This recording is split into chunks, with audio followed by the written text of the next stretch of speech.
मैं आज कहकर जाता हूं, कोरोना की लहर समाप्त होते ही सीएए को हम जमीन पर उतारेंगे।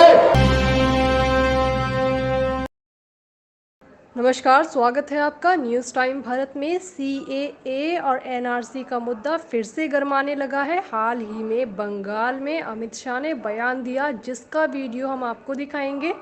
फिलहाल खबर बताते हैं, बंगाल में अमित शाह बोले कोरोना खत्म होते ही सीएए लागू करेंगे। ममता ने कहा फालतू मत बोलिए, सीएए पर पलटवार। आज तक की रिपोर्ट के मुताबिक अमित शाह ने सीएए को लेकर ममता बनर्जी को चेतावनी देते हुए कहा कि केंद्र इसे जल्द लागू करेगा। शाह ने कहा तृणमूल कांग्रेस समझती है कि सीएए जमीन पर लागू नहीं होगा। हम बताते हैं कि कोरोना वायरस खत्म होते ही सीएए को जमीन पर लागू करेंगे। सीएए वास्तविकता था, है और रहेगा। ममता दीदी, आपकी पार्टी उत्तर बंगाल की जनसंख्यिकी को बदलना चाहती है, हम ऐसा होने नहीं देंगे। अब दिखाते हैं वीडियो। मैं आज कहकर जाता हूं, कोरोना की लहर समाप्त होते ही सीएए को हम जमीन पर उतारेंगे और हमारे भाइयों को नागरिकता देंगे।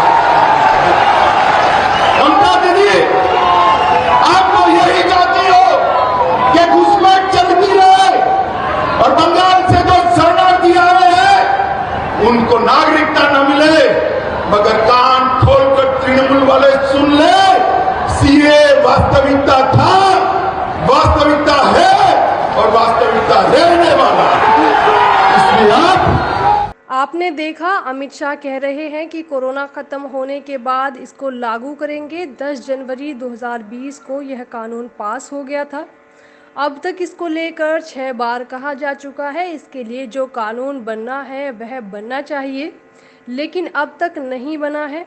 ऐसे में समझ में आता है सिर्फ राजनीति करने के लिए इसको इस्तेमाल किया जा रहा है। इस पर नीतीश कुमार क्या कहते हैं वो दिखाते हैं। ये TV9 भारतवर्ष की खबर है। बिहार एनडीए में कॉमन सिविल कोड के बाद अब सीएए पर जो रार जेडीयू ने कहा उनके एजेंडे में नहीं, बीजेपी कह रही है करेंगे लागू। कॉमन सिविल कोड के बाद अब सीएए पर बीजेपी और जेडीयू नेता बयानबाजी कर रहे हैं। कोरोना के बाद सीएए लागू किया जाएगा। अमित शाह ने इस पर बयान के बाद जेडीयू ने कहा कि सीएए उनके एजेंडे में नहीं है। अब दूसरी बात अमित शाह की आती है। 2 साल हो चुके हैं। 10 जनवरी 2020 को यह कानून लागू हो गया था, लेकिन अभी तक जो है इस कानून को लेकर पूरी प्रक्रिया नहीं हुई, नोटिफिकेशन जारी नहीं किए गए। आखिर सरकार की मंशा है क्या सीएए के नाम पर? अब हम आपको दिखाते हैं ममता बनर्जी ने इस मुद्दे पर क्या कहा है। ममता बनर्जी ने प्रेस कॉन्फ्रेंस कर सीएए को लेकर शाह के बयान का जवाब दिया। ममता ने कहा सीएए आपका प्लान है जो कि लैप्स हो गया है, लेकिन अगर यही उनकी योजना है तो वह संसद में इस बिल पर बहस क्यों नहीं करते? वह 2024 में वापस सत्ता में नहीं लौट रहे हैं। मैं नहीं चाहती कि किसी के नागरिकता के अधिकारों को कोई नुकसान पहुंचे। वह 1 साल बाद यहां आए हैं और फालतू की बात कर रहे हैं। जिन लोगों के वोटों से यह लोग गृह मंत्री और प्रधानमंत्री बन गए हैं, क्या वे लोग अब नागरिक नहीं हैं? मैं आपका शाह का नागरिक के रूप में सम्मान करती हूँ। हालांकि इसके बारे में बहुत सी बातें मुझे पता है। ममता बनर्जी अपने तरीके से बोल रही हैं और दूसरी तरफ नीतीश कुमार अपनी राजनीति साधे हुए हैं और तीसरी तरफ अमित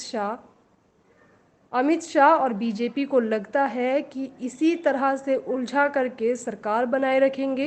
वीडियो को आगे तक पहुंचाइए, लोगों तक खबर पहुंचाइए। खबर आपको कैसी लगी हमें कमेंट बॉक्स में बताइए। चैनल को सब्सक्राइब करें, वीडियो को शेयर करना न भूलें।